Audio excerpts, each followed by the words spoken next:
Good morning students. आज अपन प्लेटो के न्याय के सिद्धांत की आलोचना पर विचार कर रहे हैं।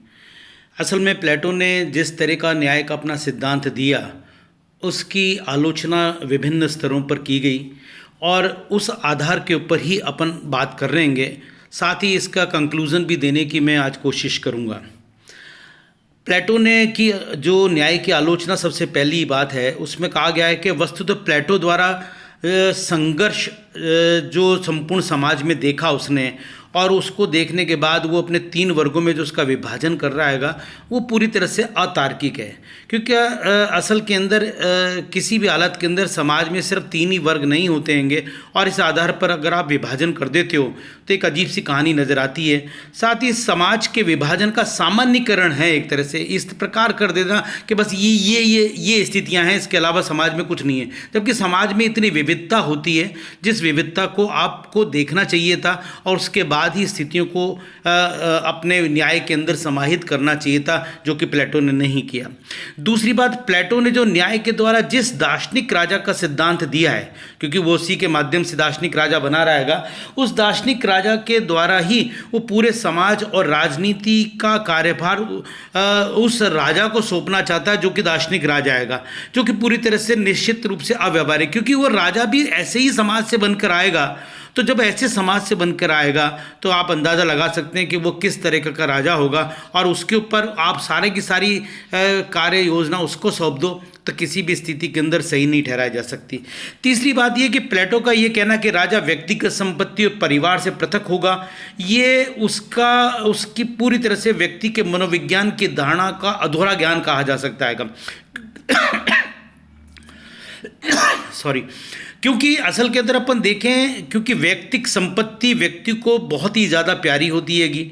वो कितना भी सद्गुणी व्यक्ति हो, वो व्यक्तिक संपत्ति को चाहता है, परिवार को चाहता है। प्लेटो समाज में एकता के नाम पर सारी विषमताओं को दबाने की कोशिश कर रहा है इसके माध्यम से, क्योंकि अगर आप संपत्ति को नहीं लेने दोगे, परिवार को नहीं रखने दोगे, तो व्यक्ति कितना नीरस जीवन व्यक्ति का हो जाएगा, और जब व्यक्ति का जीवन एकदम से नीरस हो जाएगा उस कंडीशन के अंदर वो क्या कार्य करेगा। और ये मेरे हिसाब से इन विषमताओं को दबाने की कोशिश है, और विषमताएं जब ज़्यादा दबाई जाती हैं तो वो पूरी तरह से अव्यावहारिक सा नजर आता है वह सिद्धांत। इसलिए अरस्तु ने एक स्पष्ट रूप से कहा है कि अरस्तु कहता है कि एकता का आशय विविधता में एकता का है, जबकि विविधताओं को नष्ट करके एकता का निर्माण नहीं हो सकता। बिल्कुल सही बात कही है। क्या कह रहा है अरस्तु? अरस्तु ने स्पष्ट रूप से कहा कि एकता का आशय विविधता में एकता है, न कि विविधताओं को नष्ट करना एकता कही जा सकती है। और प्लेटो क्या कर रहा है? विविधताओं को नष्ट करने की कोशिश कर रहा है, जो कि सही नहीं कहा जा सकता। अगर इस तरह से देखें कि प्लेटो के न्याय का आशय जो व्यक्तिक रूप से व्यक्ति की आत्मा की 3 गुणों में सामंजस्य है, जबकि उसके न्याय के सामाजिक पक्ष में समाज के तीनों वर्गों में सामंजस्य स्थापित करने का कोई भी इस तरह का प्रयास नहीं है। ये 3 वर्ग जो हैं वो राजा, सैनिक और उत्पादक व व्यक्ति के गुणों के आधार पर निर्भर किए गए हैं, और व्यक्ति के गुणों के आधार पर निर्भर करने से क्या, और उसके द्वारा दूसरे शब्दों में न्याय का आशय समाज में तीनों वर्गों में सामंजस्य है।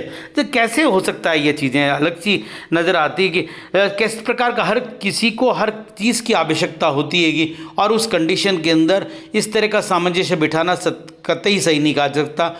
वो अनुसार विवेकशील व्यक्ति शासक होगा, और शासक वर्ग केवल शासन का काम ही करेगा, उत्पादन व सैनिक का काम नहीं करेगा। यानी कि नकारात्मक अर्थों में कहा जाए तो ये कहा जा सकता है कि शासन का कार्य खाली शासन करना है, उत्पादन करना नहीं है। यानी उसकी बला से देश की सुरक्षा को कुछ भी जाए, उसकी बला से उत्पादन हो या नहीं हो, वो उसका लेना देना नहीं है। ये कि अपने आप के अंदर सही नज़र नहीं आता। प्लेटो के अगर आगे अपन चलें तो देखेंगे प्लेटो के रिपब्लिक में न्याय का विचार केंद्रीय है, और ये न्याय मूलभूत रूप से नैतिक व सामाजिक दोनों है। दूसरे शब्दों में प्लेटो का न्याय कर्तव्य पर आधारित है, पूरी तरह से ड्यूटीज़ के ऊपर आधारित है। तो इसलिए यह आधुनिक न्याय की धारणा से भिन्न है। आधुनिक न्याय की धारणा से पूरी तरह से प्लेटो का न्याय भिन्न है, क्योंकि आधुनिक न्याय में विधि और अधिकारों का अत्यंत महत्वपूर्ण स्थान है और न्याय का आशय विधि के अनुसार कार्य करना है आधुनिक परिसर में, जबकि व्यापक अर्थ में न्याय को सामाजिक भी कहा जाता है। आधुनिक समय में इसका आशय समाज का लिंग, जाति, धर्म इत्यादि में भेद से मुक्त होना है तथा समाज के संसाधनों का सभी वर्गों में वितरण करना है। अतः स्पष्ट क्या कह सकते हैं कि प्लेटो के न्याय की धारणा आधुनिक न्याय की धारणा से पूरी तरह से भिन्न है। ये भी इसकी एक महत्वपूर्ण आलोचना है। आधुनिक न्याय से प्लेटो का न्याय करते ही सामंजस्य नहीं खाता, ये स्पष्टी इसके अंदर कहने की बात की गई है। अब प्लेटो का न्याय का उद्देश्य अगर देखें तो तत्कालीन नगर राज्यों में यानी स्पार्टा में, एथेंस के अंदर उपस्थित अज्ञानता तथा पृथकतावाद की मान्यता को नियंत्रित करना था। अगर हम फिलोसॉफिकल देखने की कोशिश करें तो वो क्या चाहता था कि उस अज्ञानता और पृथकतावाद को कैसे नियंत्रित किया जाए, राज्य की एकता को सशक्त करना था, कैसे राज्य की एकता सशक्त हो सकती है। प्लेटो के न्याय के द्वारा जब समाज का 3 वर्गों में विभाजन होता है तो स्वाभाविक रूप से कार्य विभाजन के द्वारा एक विशेषीकरण का स्पेशलाइजेशन की बात वो कर रहा है, जिससे समाज में संपन्नता बढ़ती है, विभाजनकारी तत्व समाप्त होते हैं। ये एक तरह से उसका आशय कहा जा सकता है या उसका उद्देश्य कहा जा सकता है। आगे देखें तो अपने प्लेटो का न्याय का दूसरा आयाम दार्शनिक राजा द्वारा शासन प्रणाली का निर्माण करना था।